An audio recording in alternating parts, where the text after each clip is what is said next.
और अब चर्चा वास्तुशास्त्र की। वास्तुशास्त्र में आज हम बात करेंगे मोमबत्ती के बारे में।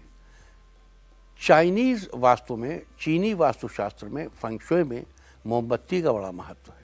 आजकल बाजार में कई तरह की अलग अलग डिज़ाइन वाली मोमबत्तियां यानी कि कैंडल्स देखने को मिलती हैं। घर में अलग अलग स्टाइल में लगी अलग अलग रंगों की कैंडल्स बहुत ही सुंदर लगती हैं। ये घर के माहौल में चार चांद लगा देती हैं और उसे खुशनुमा बना देती हैं। कैंडल्स लगाने से घर में एनर्जी का संतुलन बना रहता है। ये नेगेटिव एनर्जी को दूर करके उसे पॉजिटिव एनर्जी में बदल देते हैं। कहते हैं कैंडल से निकलने वाली ऊर्जा नेगेटिव ऊर्जा को काट देती है, जिससे पॉजिटिव एनर्जी अपने आप बढ़ जाती है। लेकिन कैंडल्स लगाने के लिए जगह का चुनाव करते समय विशेष ध्यान रखना चाहिए। अग्नि की दिशा दक्षिण में होती है, दक्षिण पूर्व में होती है।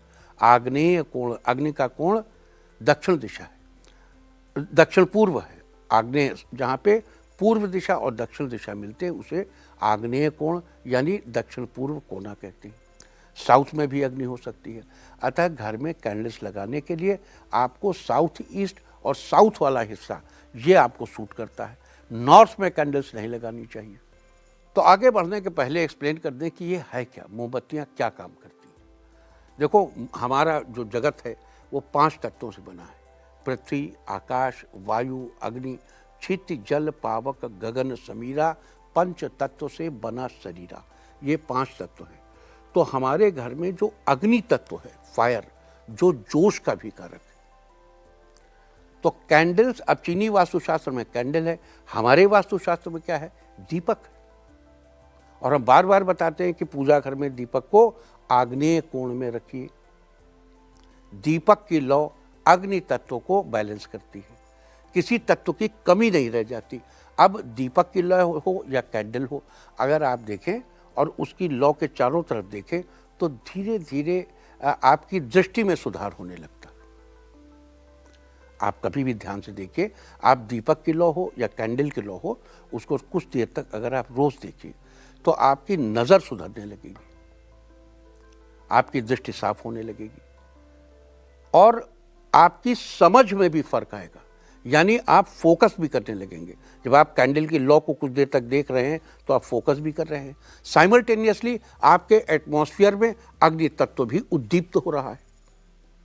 तो अग्नि तत्व के बढ़ने से जीवन में जोश का संचार होता है। इसीलिए हमारे यहाँ सुबह शाम घर में दिया बाती की जाती थी। दिया बाती यानी दीपक जलाने का विधान था। अब जैसे ये कैंडल है तो मोम से जलती है, लेकिन उनको शायद नहीं पता होगा या उनके यहाँ ये एलिमेंट्स नहीं होंगे।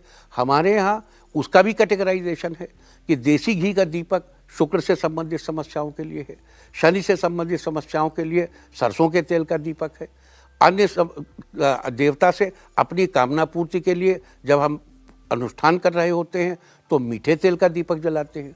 यदि हम घी का दीपक नहीं जला सकते तो हम तिल के तेल का दीपक जलाते हैं। तो सब उसका भी कैटेगराइजेशन है, वो अलग अलग रिजल्ट्स पाने के लिए।